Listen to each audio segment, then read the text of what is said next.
Begitu saya buka ayat ini di Al-Quran, 8 tahun saya buka tutup. Masya Allah, ini baru namanya firman. Berfirman tahun 1 sampai tahun 1441 Hijriah, Al-Quran tidak pernah berubah. Bible Kristen setiap saat berubah. Matius bilang salto ke kanan, Markus bilang jungkir ke belakang, Stefanus bilang lompat ke depan, Tetanus bilang jungkir ke belakang. Bingung. Orang Kristen itu cuma ngangguk-ngangguk aja di dalam gereja. Agama Kristen itu bukan agama samawi. Agama Kristen agama filsafat. Karena semua teori Bible, sola scripture, tulisan kitab dalam Bible Kristen, semuanya bermuatan spekulasi filsafat. Jadi hanya orang filsafat yang bisa mengartikan ayat itu. Maka jemaat Kristen tiap minggu pagi bawa kitab tebal setebal kantong kue ini. Coba tanya kalau dia ngerti. Dia nggak ngerti sama sekali, buta. Makanya saya kaget kok ada orang-orang Islam bisa artikan, lalu mengangkat diri kristolog. Berdebat dengan Kristen gak akan habis acaranya kalau hanya membanding-bandingkan ayat. Antum punya argumen Quran, Kristen punya argumen Bible, dua-dua tidak paham. Nah, ini tuh bahaya. Yang ada hanya pameran keselamatan. Coba setiap bertarung ada yang kalah masuk Islam. Begitu. Itu baru debat. Seperti debatnya siapa yang orang sudah meninggal. Ribuan yang diislamkan itu. Ahmad Deedat dalam bukunya The Choice. Tuh, dia paham betul akar persoalan antara Semit Selatan dan Semit Timur. Rangkaian susunan daripada sola scripture, tulisan Bible Kristen. Klaim dulu, Anda boleh berargumen, tapi Yesus yang Anda tuhankan bukanlah Isa. Pegang itu dulu, putuskan dulu itu. Bible yang kau pegang bukanlah Injil. Oh, itu Injil. Mana kitab Injil yang asli? Kalau kita orang Islam kan ada mushaf. Mana Injil yang asli? Bahasa apa yang dipakai oleh Al-Masih ketika dia datang di dunia? Minta bahasa aslinya.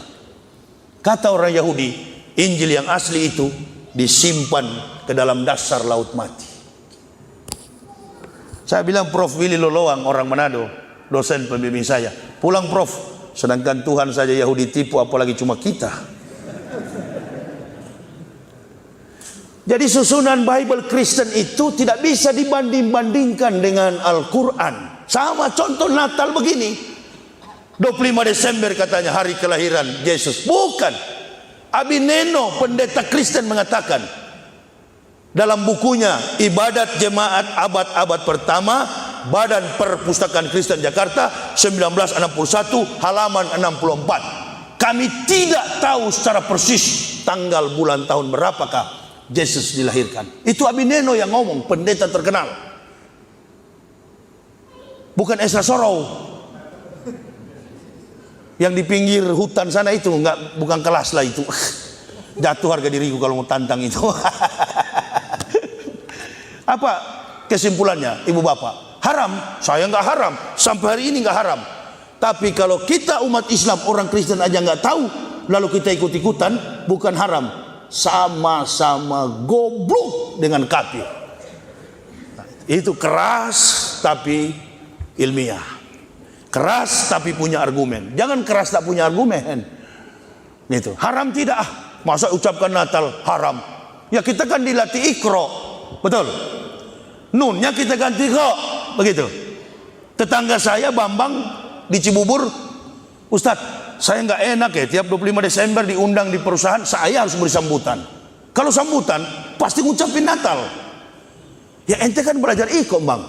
Betul, saya belajar Iqra. Maksud Ustadz, nun ente ganti kok. Nunnya diganti kok, selamat nun, berubah dia. Jadi bilang kepada bos, setiap Saya mohon maaf Bu, memberikan sambutan, tapi mohon maaf, mungkin kurang lengkap kosakata saya karena saya lagi sariawan.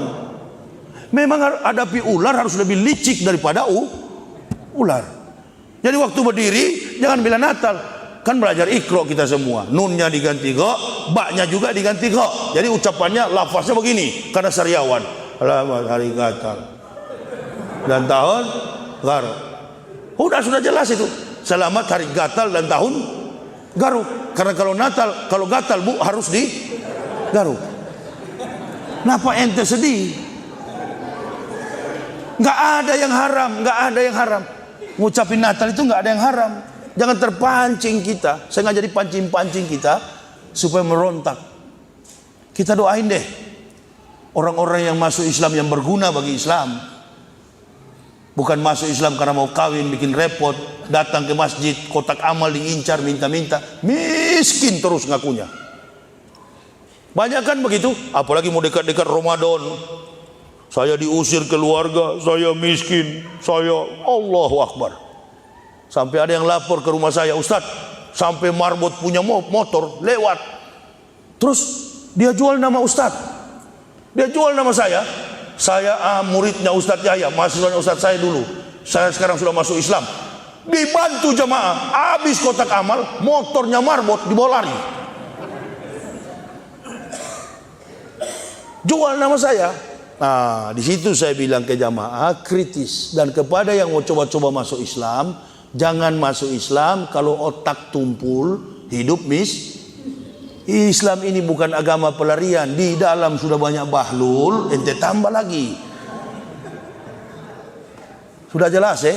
Jadi Islam tidak membutuhkan kuantitas, Islam membutuhkan kualitas. Yang orang Islam tidak tahu, antum yang dari kafir jelaskan kepada mereka supaya jadi tahu.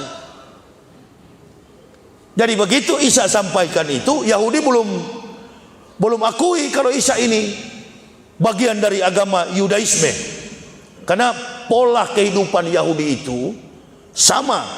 Ibu bapak mau tahu, Yahudi itu agamanya sampai sekarang ini bukan Taurat kitabnya, Talmud.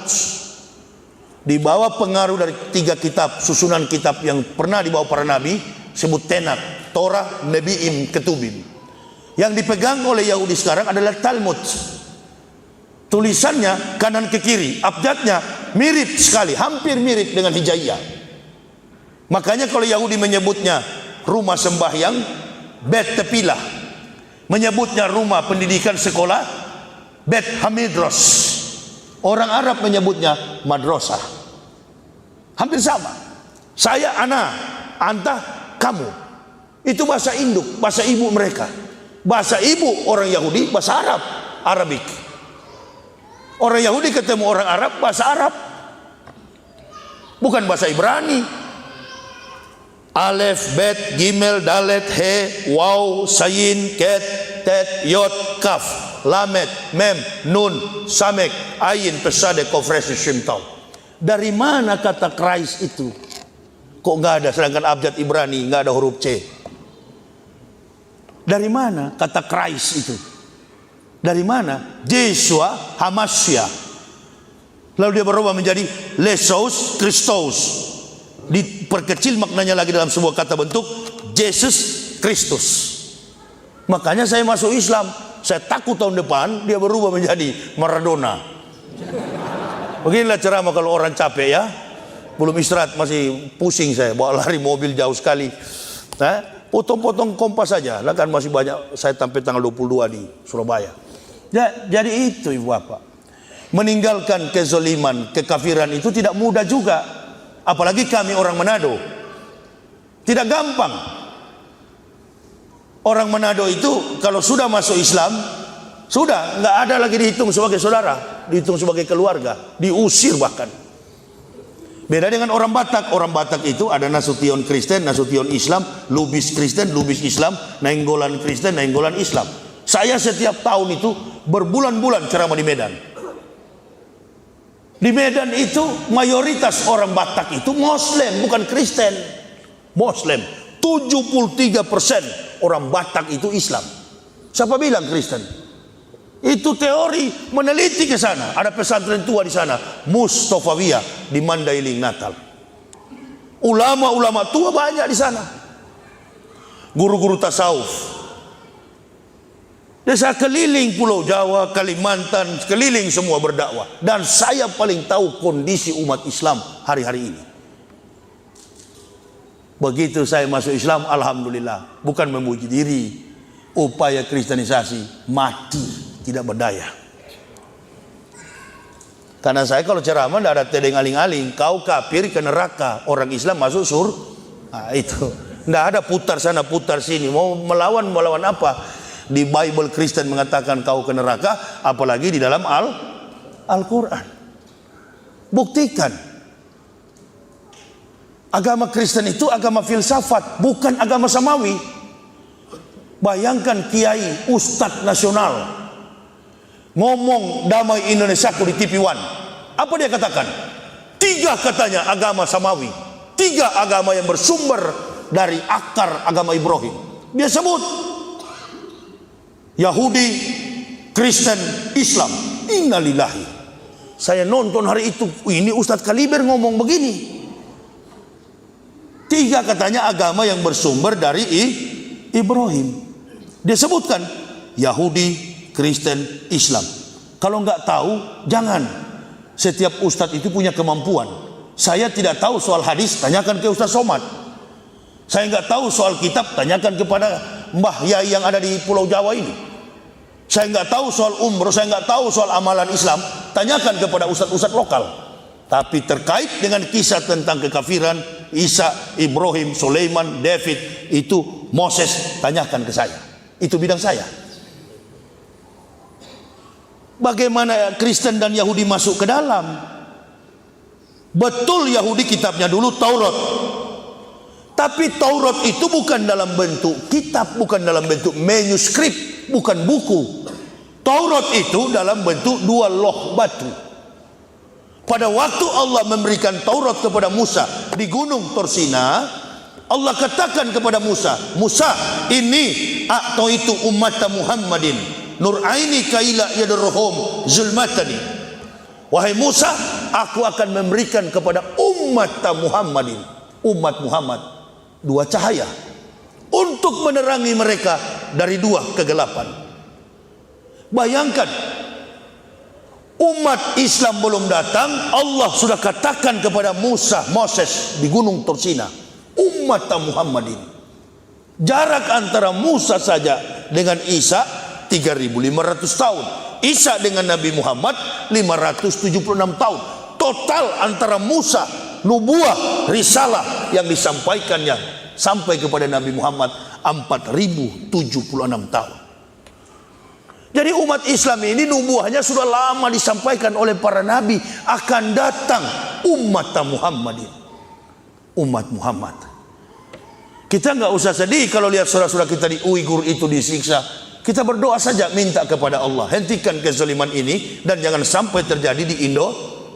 Karena sudah ada bibit di Indonesia ini, sudah ada bibit. Bibitnya apa? Mengadu domba antara ulama A, ulama B, organisasi Islam A, organisasi Islam B.